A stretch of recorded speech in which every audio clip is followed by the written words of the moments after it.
বাংলাদেশের রাস্তায় প্রতিদিনই ঘটে এক নিঃশব্দ ট্র্যাজেডি। প্রাণ হারাচ্ছে নিরীহ মানুষ, আর এর প্রধান কারণ বেপরোয়া গতি।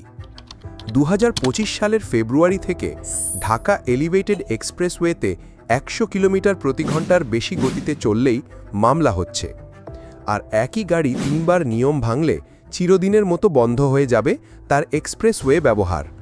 সবকিছুই নজরে রাখছে সিসিটিভি আর ট্রাফিক পুলিশ। সরকার চালু করছে intelligent transport system, smart camera, speed detection আর ডিজিটাল অ্যালার্ট দিয়ে নিয়ন্ত্রণ হবে বেপরোয়া গতি। বিশ্বব্যাংকের সহায়তায় মহাসড়কগুলো পাচ্ছে নতুন সাইনবোর্ড, জেব্রা ক্রসিং আর স্লো লেন। ২০২৪ সালে বিআরটিএ নতুন গতিসীমা ঠিক করেছে, হাইওয়েতে ৮০ কিলোমিটার প্রতি ঘন্টা, শহরে ৪০ কিলোমিটার প্রতি ঘন্টা, যা আমাদের নিয়ে যাচ্ছে বৈশ্বিক মানদণ্ডের আরও কাছাকাছি। তবুও শুধু নিয়ম বানালেই হয় না।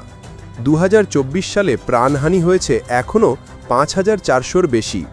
তাই ডক্টর মুহাম্মদ ইউনুসের নেতৃত্বে জোরদার হচ্ছে সমন্বয়।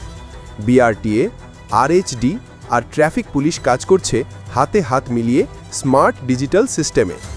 বার্তা একটাই, বেপরোয়া গতি জীবন কেড়ে নেয়, নিয়ম মানা জীবন বাঁচায়, ধীর গতি বাঁচাবে বাংলাদেশকে।